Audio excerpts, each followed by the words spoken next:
welcome to Liminal Light, a show that explores the languages of myth and star, earth, sky, tongue, and spirit through weekly astrological forecasts. I'm your host, Chris. Enjoy.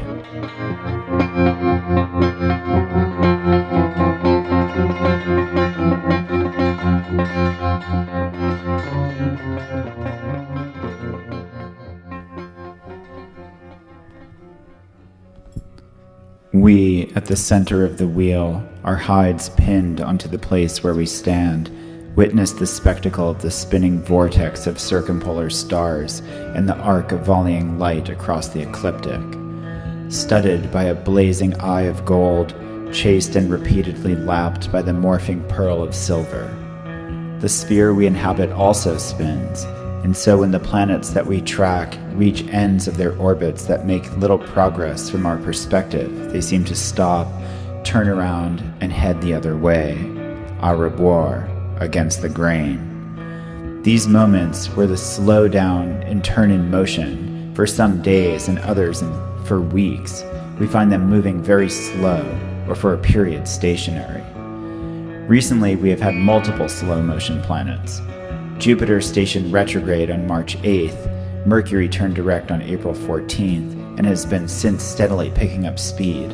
Saturn stationed retrograde on April 17th, and has only moved 3 minutes since.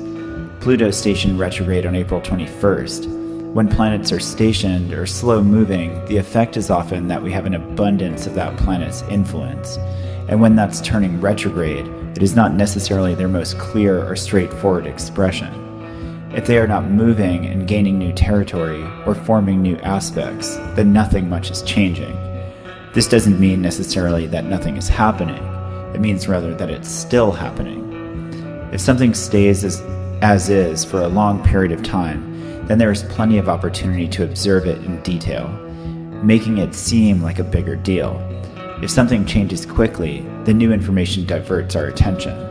If the past weeks have settled into stagnancy, you may find yourself performing more bond-breaking or road-opening rituals to stimulate aethers and shake sympathies from the shadows. Some planets have recently switched signs, the Sun into Taurus and Venus into Gemini. Solar influences in the inaugural Earth sign place an emphasis on planting seeds and then carefully tending them so we may have our material desires fulfilled in the future. This certainly can add to feelings of lack and slow pace, as Saturn in another Earth sign opposes the Moon each month when she comes across to her rulership. For the most part, this is a period of inner change and personal growth that sets us on a new course in the material world, and the empty larders and dusty wallets we find today signal us out of necessity to new methods of manifestation. As Greek Ananke and her spindle is in Roman Necessitas, both emanations of Hecate and her Chaldean incarnation. How else does the goddess of witchcraft teach magic, other than by baiting you to enchant for what you need? You follow her torch by improving your craft. Indeed, she holds in her hands a golden scepter encircled by a formula inscribed by great Cronus himself, who gave it in order that all things remain steadfast.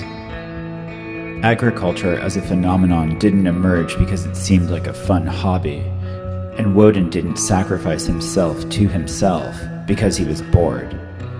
As bulls in Taurus, we graze until the grass is gone, and then wander to the next lush patch. When we are called to mate, we move toward coupling. The bear sits and eats berries and then wanders to its next meal, even if it's 30 miles away.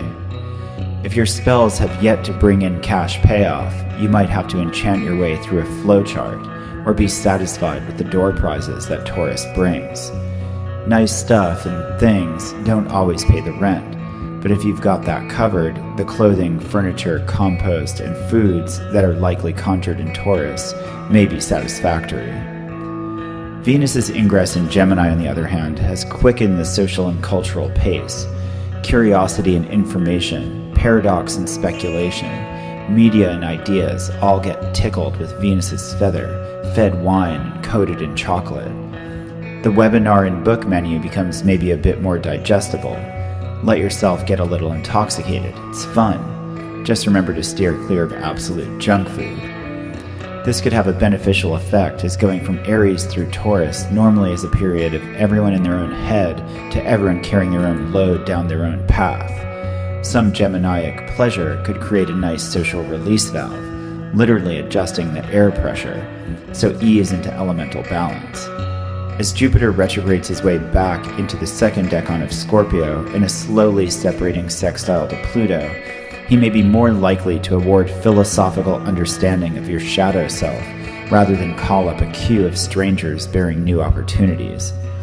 Venus in an air sign, on the other hand, can usually turn up the social activity, if that might be all you need to get some balls rolling. On Sunday, April 29th, in the evening, the moon will reach its fullest in Scorpio. But along the way, some aspects to Saturn transpire and drop some leaden weights into the already dramatic lunar juice. This either will splash some of the simmering phlegmatic humors or render the texture of the tides cement. Early at 6 a.m., the Sun in Taurus trines Saturn in Capricorn, and our eyes fill with visions of fecundity and fertile preparation in the key of natural law. We might begin to identify with agricultural techniques which heed heavy restrictions, or work with the meager resources we have to plant bountiful gardens between the cracks, in the pavement and behind forgotten walls, using the crumbling cobble to bolster our terraces.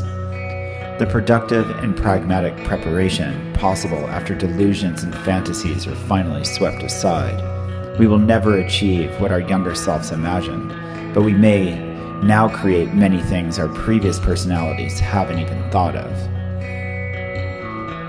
Just under an hour from the main event, at 7:50 p.m., the moon sextiles Saturn in revelations of deep churning emotions willing to work hand in hand with local boundaries, territorial infrastructure, and foundations around us, the maze in which we run, and not necessarily in a positive sense, but not in a negative either. It is all a matter of perspective what we make of deep needs and hungers brought on by limits. This can be sublimated and put to good use. This is the need fire, which incepted Woden's hanging from the U. This is what drove us to the brink and glimpsed technology, the ability to create strategies and cheat fates, to go about things in another way. We yearn for what we lack and are hungry for in our souls, and why we can't have it now, so we can figure out how to go beyond limits and have it in the future, or alternately, simply calm our active or destructive appetites. Whichever path is healthier for you, utilize the gnashing to strive toward positive evolution rather than thrashing in the cage. The full moon culminates at 9 p.m. as the moon at 9 Scorpio opposes the sun at 9 Taurus, illuminating passions, obsessions, and other emotional lava in the psyche. Christopher Warnock says of the 18th lunar mansion, Al-Kalb, "We do not want to rouse this energy against us. This mansion may warn of impending danger. We benefit from its ominous message by acting to put ourselves in protective mode. We should be careful not to eat to excess, as we are particularly prone to stomach upsets under this mansion."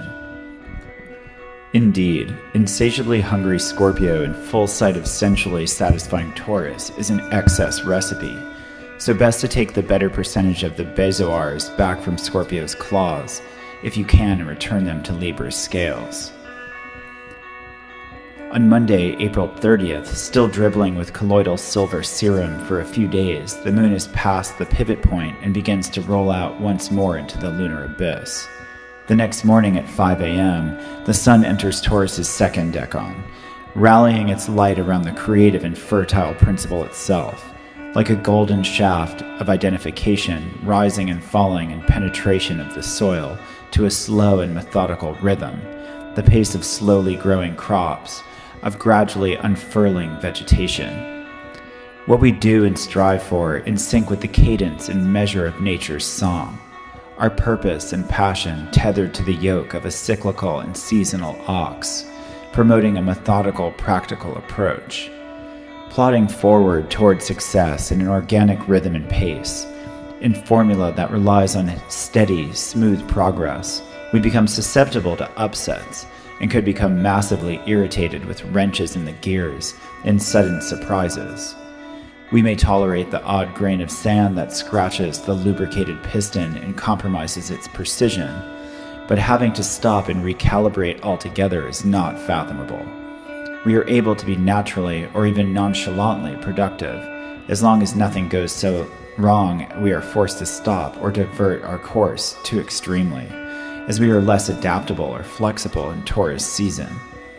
If everything goes smoothly, we'll have X, Y, and Z, no problem, we say. What if it doesn't go smoothly? We should perhaps revisit Louis Malle's Phantom India and scrutinize the footage of Jagannath rolling in Madras.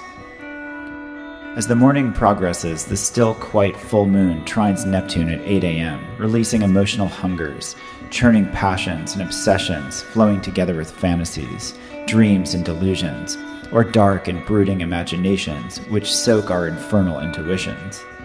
Later that afternoon at 3 p.m., Luna conjoins Jupiter, and these strange intuitions swell with the juice of wisdom and philosophic understanding, forming diabolical fruit which droops from the vines of our spleens. The moon glides on from the gas giant like a rolling pearl as she does, but by 9 p.m. Jupiter achieves the degree which hosts the fixed star Zubin-Eshamali, which hangs in the balance of both Libra's scales and the suspense of Scorpio's claws. Here recognition of leadership, polished professionalism, and personal sovereignty, or the elevated status of kingship, such as that symbolized by Jupiter's eagle, are utilized to effect positive social reform.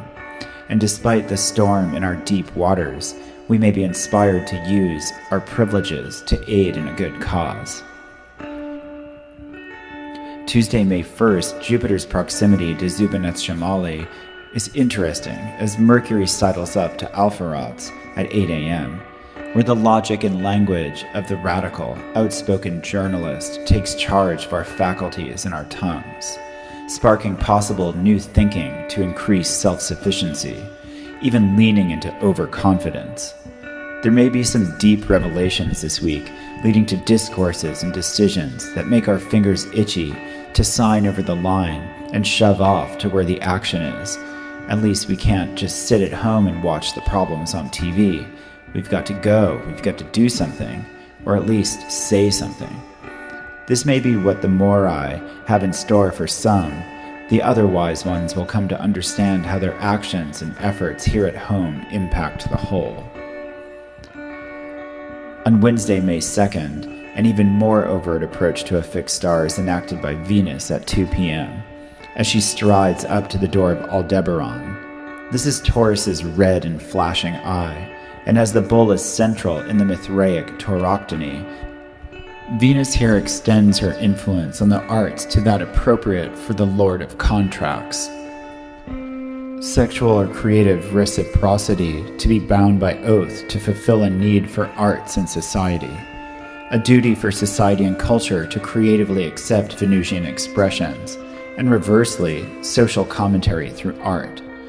Much of today's art does not revolve around the sacred oaths we make, but perhaps this is a good opportunity to remind us of such divine contracts, whether in our creative life or sexual activity, or even in how we approach pleasure in general.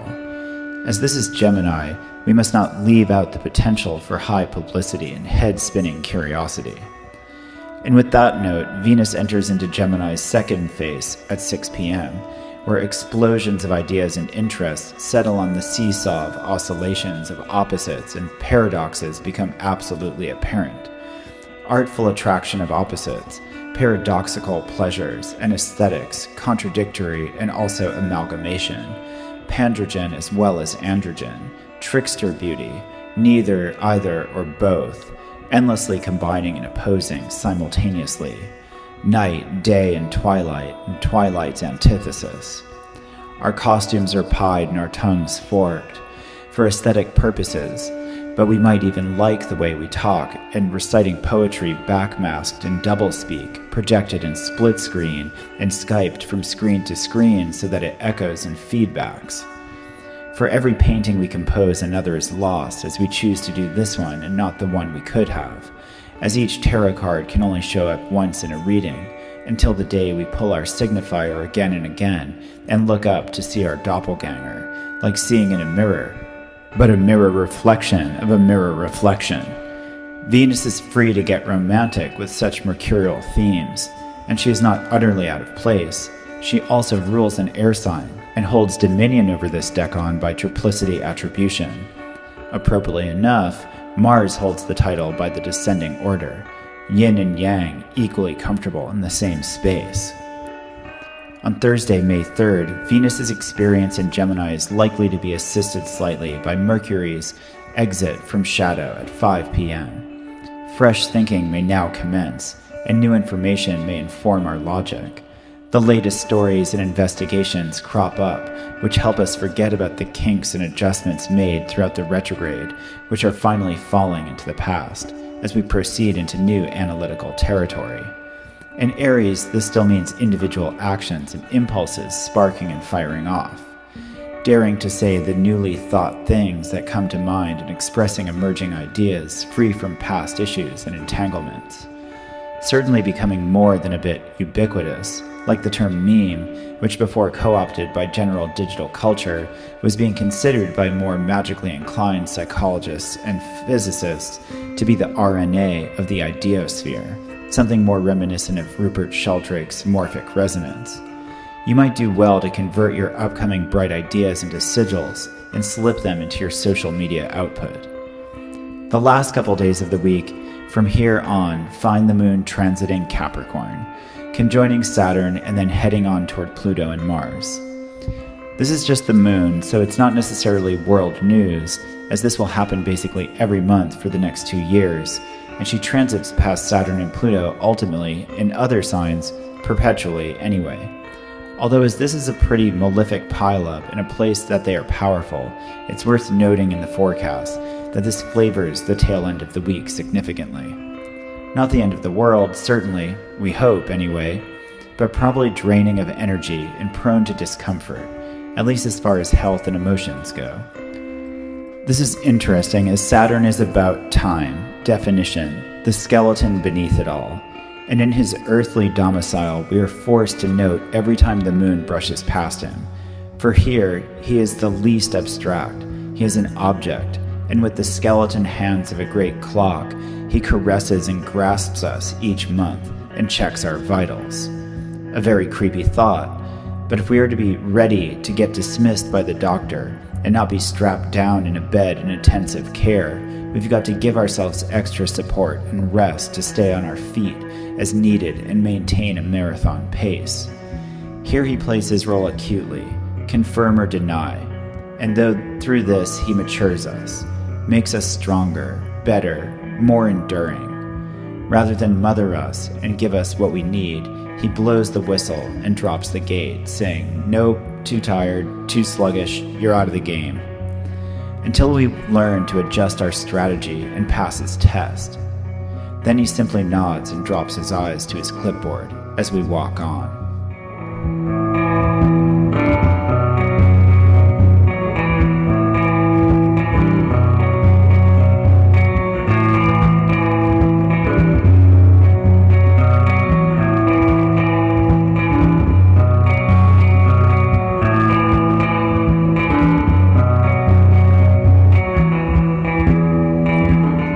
Welcome back to the show, Bonnie.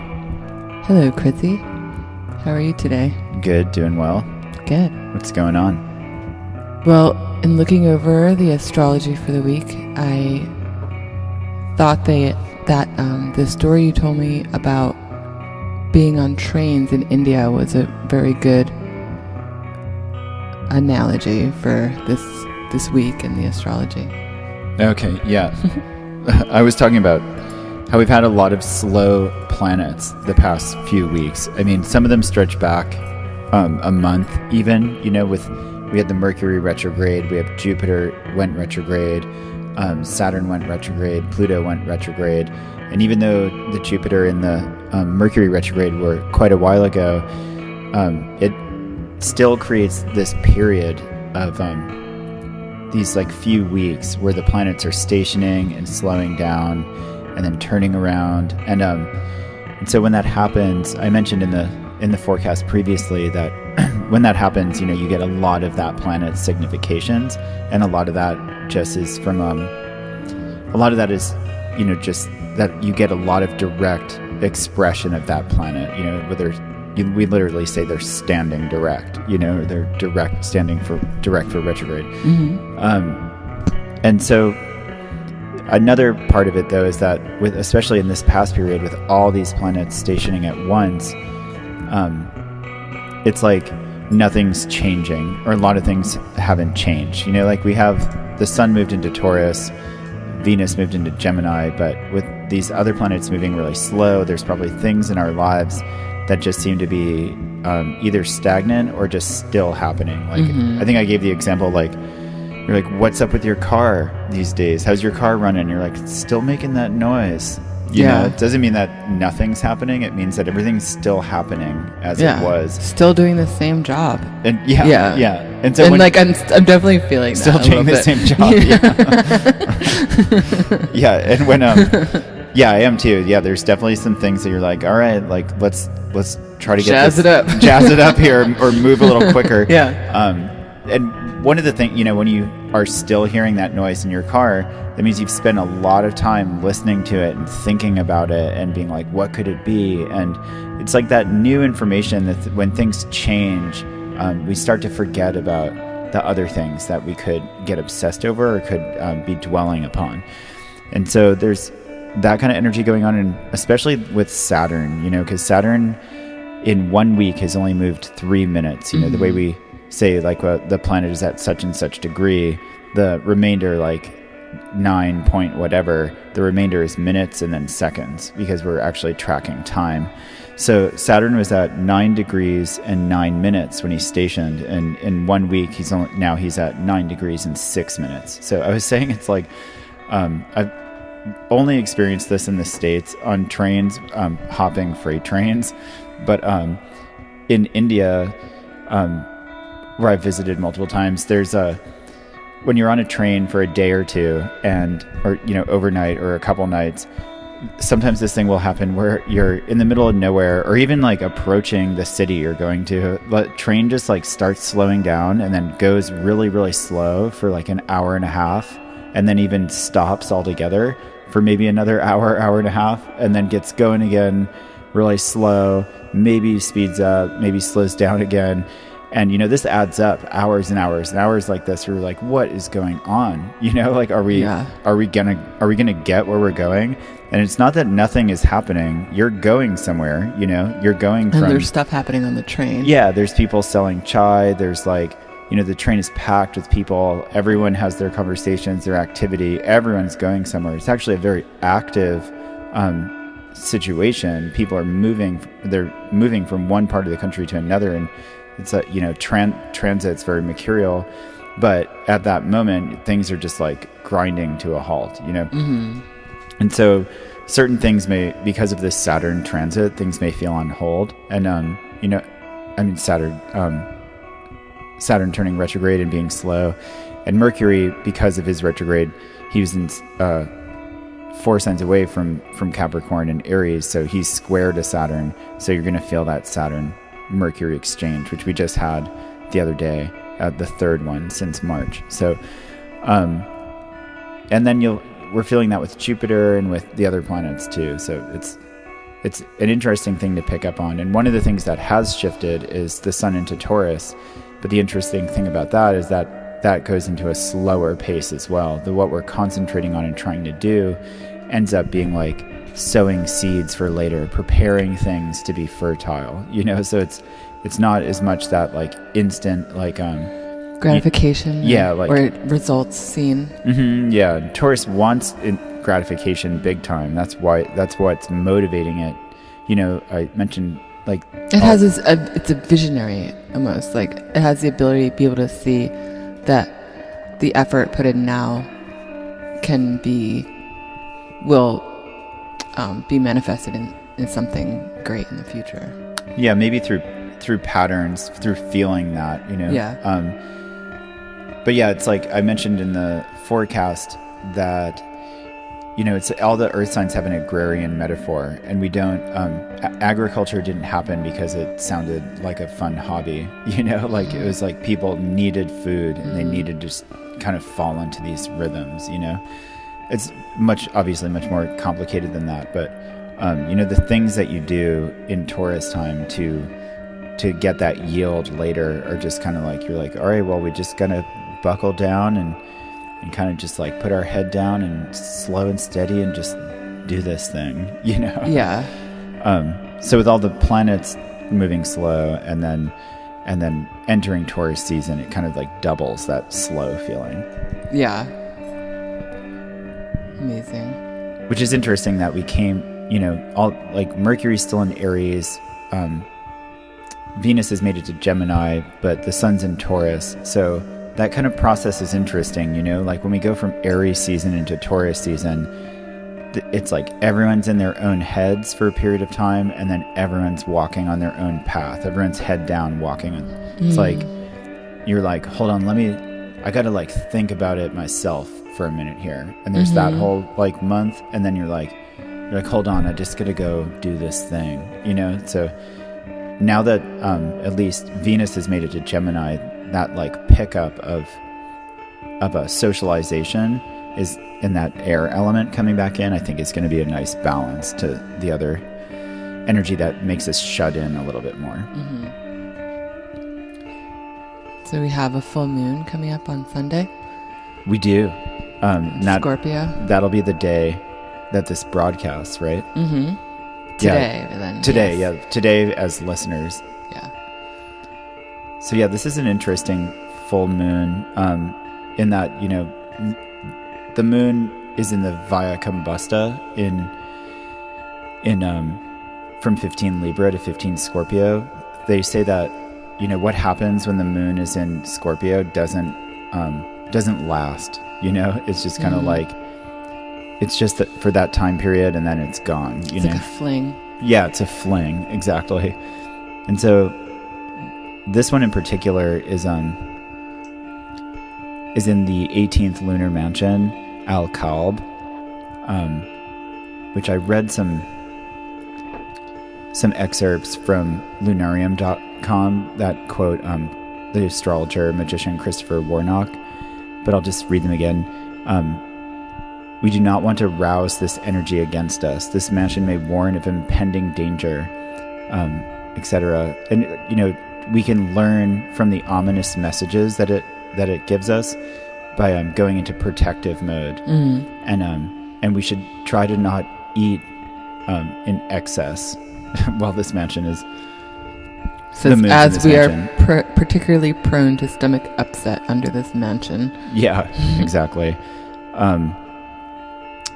On lunarium.com it says, good for building, farming, treatment of stomach, exposing enemies, not good for almost anything, family matters, excessive eating, or eating any unknown food. That's that's a big one, you're like, that looks interesting. That's different. Let's try it. Yeah, it's different. Yeah, I'd watch out for that one. If we skip ahead to what Agrippa says, it causes discord, sedition, conspiracy against princes and mighty ones, and revenge from enemies, but it frees captives and helps edifices. So this kind of segues nicely into, today, at least the day that we're recording this, is the day that we have Mars conjunct Pluto, which is this is a big one. Everyone's been like, what's going to happen when Mars conjuncts Pluto? Like, are we going to get nuclear wars? There going to be some crazy espionage conspiracy thing? And the results were pretty overt as I went through. I just Googled the word news, and it was, and I do that every week just to see what. Yeah, what's the top story? What's the top? Or trending, rather. Yeah, totally. Trending stories, just to see if they fit with the astrology. And some weeks are easier than others. Sometimes it's more obscure.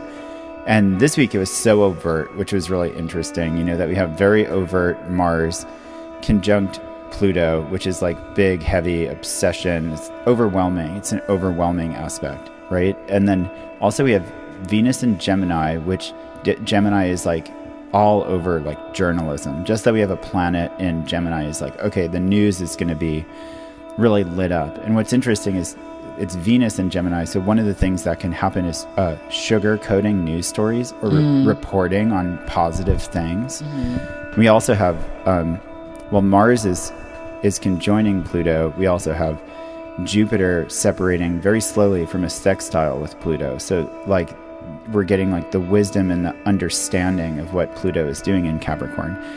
So I'm just going to kind of go through some of these headlines because they were so obvious.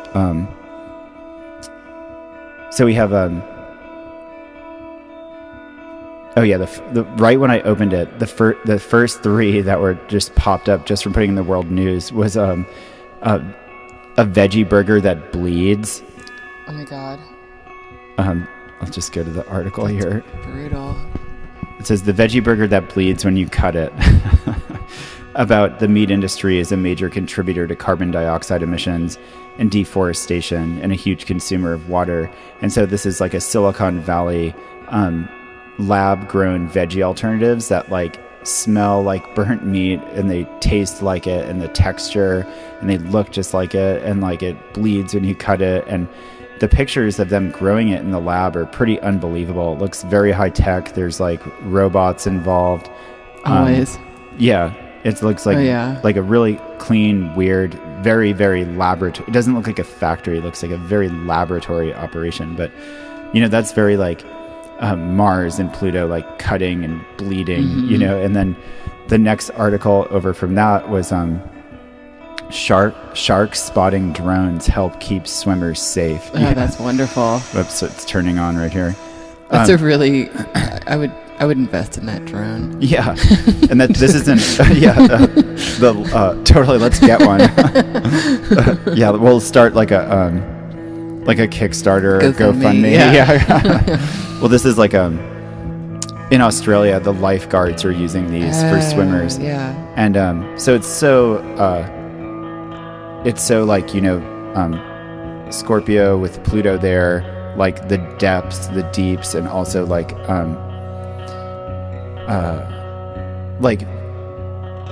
Jupiter in Scorpio. Scorpio is like the waters and the deeps and the danger in the water, and then Pluto is like the depths itself, the deepest sign, the absolute deeps, and then Mars there, like the shark. And we already saw that from right when Mars came into Capricorn that Mars's story in Capricorn is going to have a lot to do with robots and AIs and automation. And so like Mars gets to Pluto and then, this is a perfect story, you know? So then the next one over obviously is we get the Emmanuel Macron and Trump dropping the Iran nuclear deal, like, etc., you know, where they're both saying each other's insane, but trying to be very amicable, which the thing I found interesting about that is that's very Mars in Capricorn, where everyone, you know, we keep watching for those like behind the scenes power moves and how like Mars operates much more like chess than like outright attack. Yeah. And so we see that a lot in with Mars in Capricorn in this Pluto situation, because you're like, this is the moment, you know, it's going to either be like Mars hitting Saturn or Mars hitting Pluto, or Mars is retrograde back into Capricorn, which I just listened to a talk by Nick Dagan-Best, and he was talking about how that Mars's rare retrogrades in Capricorn always do something with Russian diplomacy. So that's something to watch out for later. But so I'm going to read what I read on CNN this morning. It looks like a mission impossible. The French president came to Washington with the conflicting goals of simultaneously seducing President Trump, whose concept of love demands effusive public displays of affection, and the people of the United States, most of whom, according to polls, are not quite in love with their president, making the French president's job even more complicated. He had to worry about the audiences at home in Europe, particularly in France, where Trump is even more unpopular than the United States. For Emmanuel Macron, capturing Trump's heart risked turning the rest of the world's stomachs, which we get the stomach thing again, which is interesting, but somehow, which is very Scorpio in general, but somehow the suave moves of an amorous fictional Frenchman, he pulled it off. of course, this romance was driven by cold calculation, which is, and that was the secret of women in white. Yeah. The secret of Monsieur Macron's success. He wanted to prove he is, in fact, the Trump whisperer, blah, blah, blah. And then, to get him to, like, return to the nuclear deal and also return to the Paris Agreement on climate change.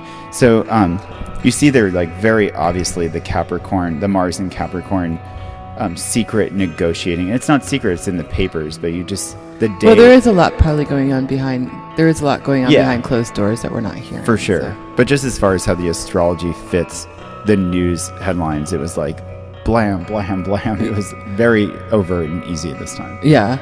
I just read today that France proposed, they're making a law to tackle the unsold clothing issue. And so on the fashion law, the synopsis is, as part of France's new circular economy roadmap, the French government has proposed new regulations that would prohibit apparel brands and retailers from discarding or incinerating unsold items, and instead require them to donate unsold textiles and clothing to recycling organizations or charities for reuse, and that includes Hermes. So I think that's hilarious. It doesn't say the Hermes thing, but so I think that it would really make people think differently about how much is produced, how much fabric is produced, because they clothing houses will have exclusive fabrics that are strictly Chanel or whatever it is, and so then that would be donated to a charity, and so anybody could just make something with it. You can see I don't know, something hideous made out of this like exclusive Chanel fabric if it's not done properly. So I like that idea, but also just I think France is doing a really good job. Also, what is it? Iceland just hired or voted a 41-year-old woman who has an incredible environmental slant to be the prime minister. Oh, really? Have you read that? No. Oh yeah, here. I know I will mess up her name, but it's Katrin Jacobsdottir, the 41-year-old chairwoman. Jacob's daughter, yeah. Jacob's daughter. Of the left-green movement, has been elected Prime Minister of Iceland, which makes me think, of course, of that solo show that Gordon White did about voting green. Yeah, totally. But she has has pledged to set Iceland on the path to carbon neutrality by 2040. So I think that's gorgeous. Yeah, it's really interesting. And both things that you brought up really remind me of the impending, positive sides of the impending Uranus ingress into Taurus. We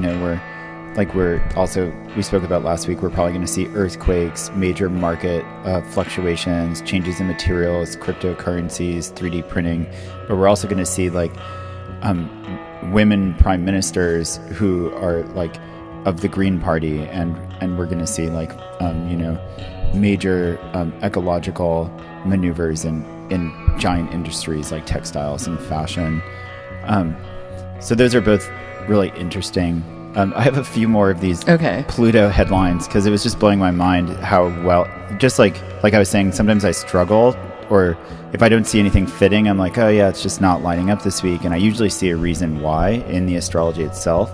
But this is just insane, so we have that whole thing with Trump and Macron, and then you can see the Jupiter and the Venus all over it. It's just all photos, and then the first ladies went out to the art museum and they were making nice, and and trying to understand each other, that Jupiter and Venus diplomacy situation. And then so one of the other ones that came up was Kim Jong-un and Moon Jae-in are fixing to meet on the DMZ, the demilitarized zone, where they share a border at what is called the Peace House for a talk. And in Montgomery, Alabama, There was an article about the National Memorial for Peace and Justice, which is, let me pull up the article here. The National Memorial for Peace and Justice is the nation's first memorial dedicated to the legacy of enslaved Black people, people terrorized by lynching, African Americans humiliated by racial segregation and Jim Crow, and people of color burdened with contemporary presumptions of guilt and police violence. Which is interesting because he brought up that Gordon White solo show, and there was another solo show he did where he talks a lot about the pulling down of the Confederate statues and the need for to not forget, not cultural forgetting, but memorials of things that are difficult. And so that's, everyone should check out the National Memorial for Peace and Justice. It's very interesting. And then there's articles about what it's doing for the area and kind of change, and younger people kind of becoming professionals and becoming involved in the community in a professional way, like starting to be in the local governments and things, and having really different attitudes than people before. People being, the oldest of the millennials being like, hey, I'm a millennial, it's time for a cultural talk, So that's really interesting. And Pluto and Capricorn, historically, if you go back through history, always has a theme of slavery. And this is spoken a bit about on the astrology podcast on Chris Brennan's show early in the year when they were doing the Saturn Capricorn show, I believe. But to see what's going to happen with this Saturn-Pluto conjunction that we're eventually going to have, because you'll often see corporate prisons, created, and several historical, like the beginning of shipping African slaves to North America, and all of these, all the way back through history. And you're like, oh, are we moving into this slavery period? But since we're ending this big Earth epoch with the Jupiter-Saturn conjunctions, that there's like a closing of these themes, that often these things are bookended by the same aspects coming back around. And so it's interesting to see that, like, the end of this form of incarceration and the end of this form of cultural slavery. Another one, and so that's very Plutonian and very Venus, and very, with the Venus-Jupiter influence. Another one, I just put in the word news, and I just looked, and I got, I had not even progressing beyond the search list. You get, I ignored Trump news for a week, and here's what I learned. The next one from that down is news is bad for you. Giving up reading it will make you happier. And then the next one down is why I left Fox News. So those are all really interesting, obviously related. It says that news hinders your creativity and makes you sick. Yeah. I read that one. It's very, it's like, I've always felt that way, but it's obviously like it's not that you don't think about anything. It talks about, like, you should be reading books and journals, longer articles that make you think. It's definitely difficult to find news that you can trust. Yeah, but it's easier once you get into books and journals, because after a few paragraphs, or a few pages, you can tell whether or not you kind of trust the author way more than knowing you're not going to trust the paper but reading it anyway. I think it's also that weird compulsive scrolling through your phone or whatever way that people will get the news, that just scanning headlines and just taking in too much information, not really focusing on one thing, and then the feeling of overwhelmedness and helplessness. Yeah, totally. And just like this complete despair that will just kind of flood you if you take it. Yeah, it says it actually releases and increases levels of cortisol, and then it basically puts you in a panic attack mode and puts your whole disposition in a different state, The next, and you go and buy some things, you're like, I'm so sad, or whatever it is that can bring you relief. The next one down is just a pretty flat, obvious Pluto-Mars situation where Mayor Hillman on Climate Reality says just simply, we're doomed, 86-year-old social scientist says accepting the impending end of most life on Earth might be the very thing needed to help us prolong it. He's basically like, yeah, it's over, but let's try to make it last a little bit longer. In a good way. You know, he's a happy chap, and he's been a happy doomsday chap. Yeah, well, he's been like very ahead of the curve, you know, since for 40 years he's been working on like climate change realities, you know, and saying things that no one was ready to hear yet. And so at this point he's like, he addressed a university recently and just said, I'm not going to talk or write anymore. There's nothing left to say. Yeah. It's all, everyone just knows what's going on. So,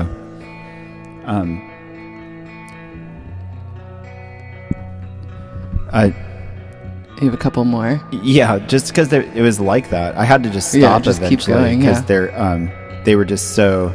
I'm not even going to get into this one, but just the headline: Saudi Arabia criticized for 48 beheadings in 4 months.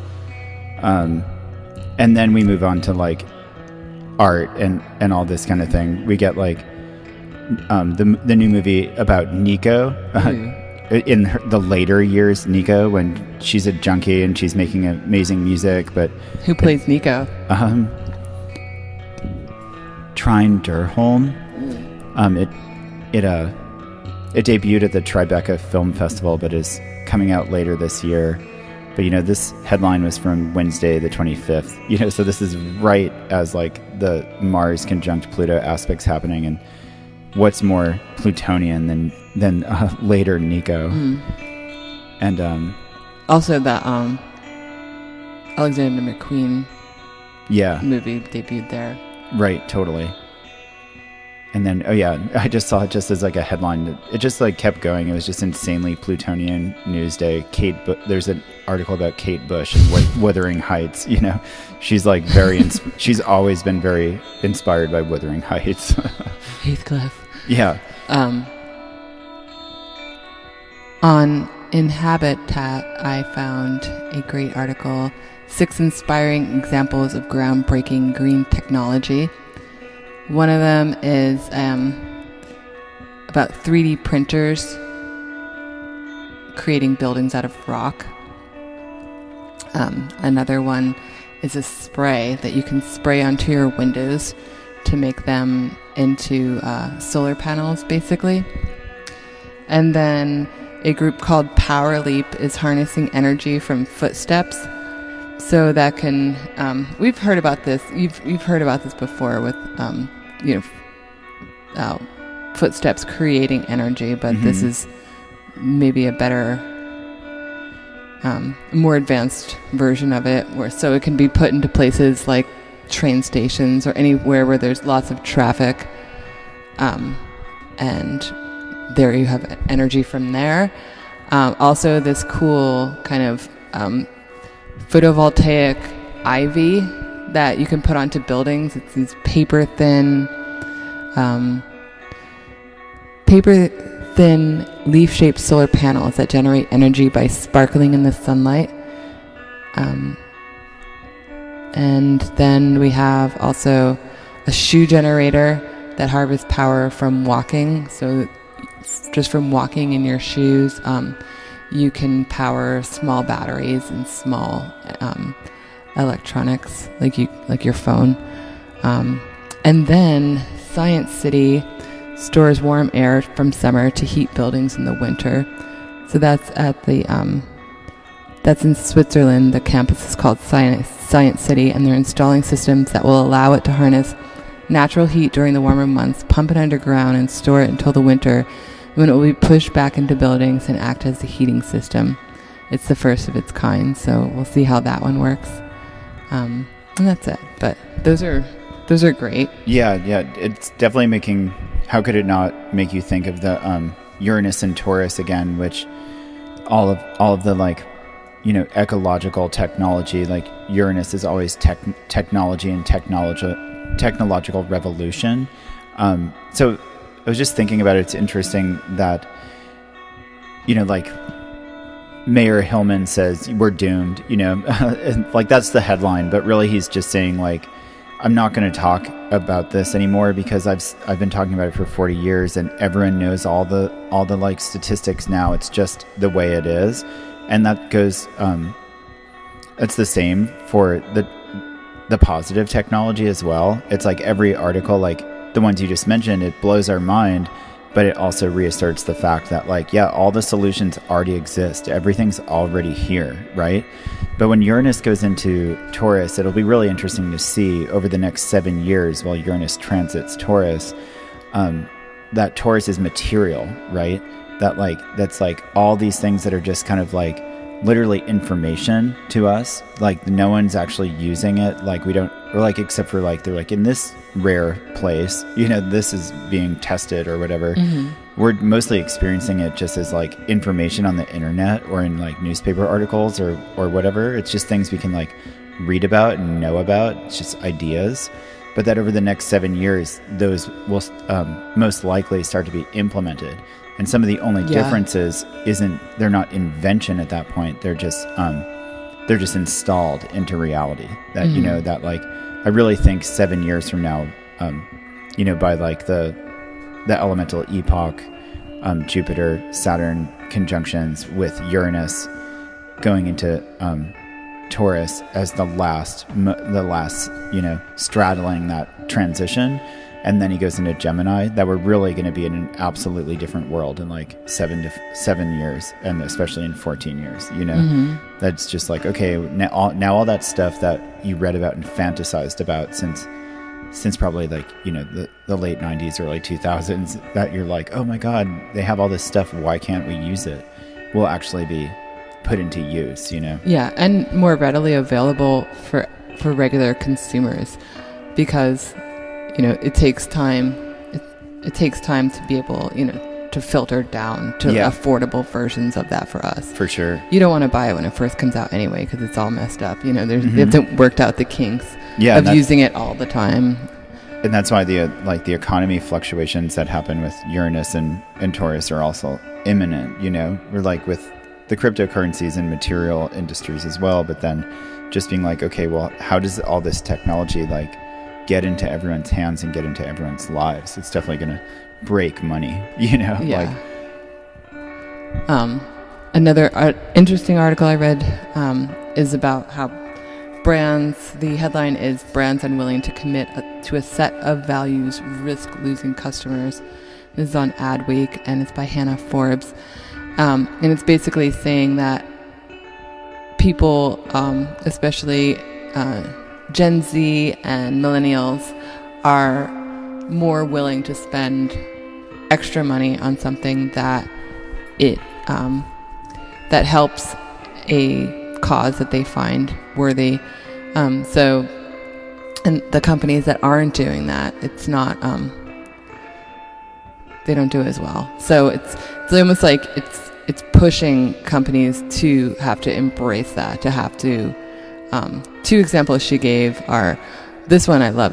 She said, a few years ago, I spent Thanksgiving in Northern California, and as a Canadian outdoor enthusiast, was thrilled to check out one of the first Patagonia locations for Black Friday sales. When I got to the stores, I was shocked that they weren't actually selling any apparel. Instead, they were serving warm soup, playing a documentary on fast fashion's effect on the environmental crisis, and urging visitors to buy secondhand or donate.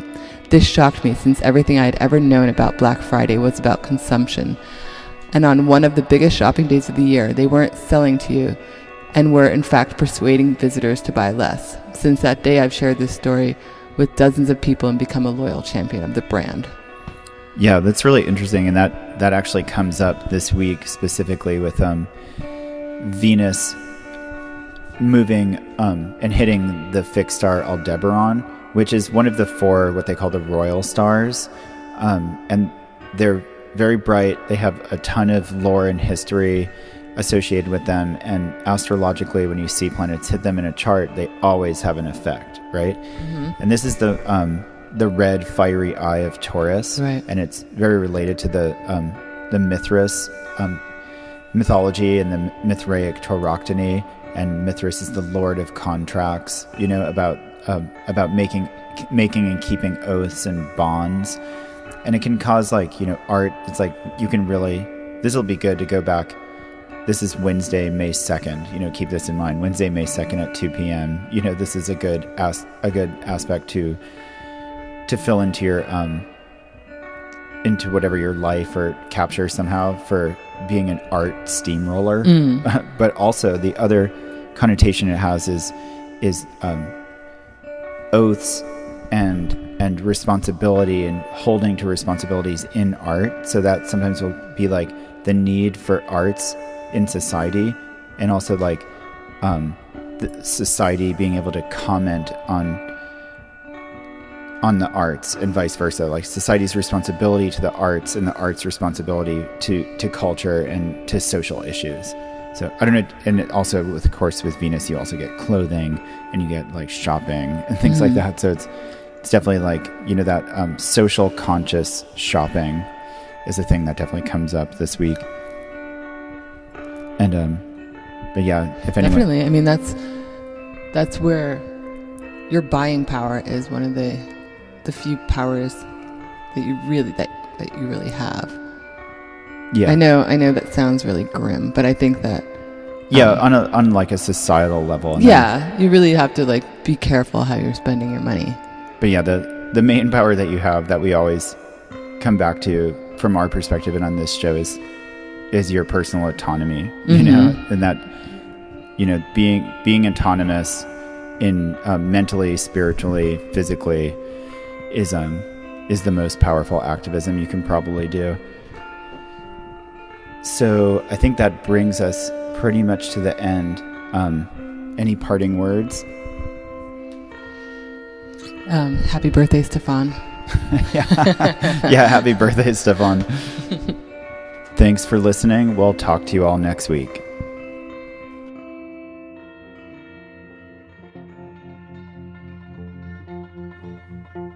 Thank you for listening to Liminal Light. Our theme music was composed by the ever-talented Asa Irons. I'm your host, Chrissy Puchere Rapucci, and you can find me at atavisceral.com. atavisceral.com, where I post articles and forecasts, offer chart readings, talismanic concoctions, occult services, tarot, divination, and more.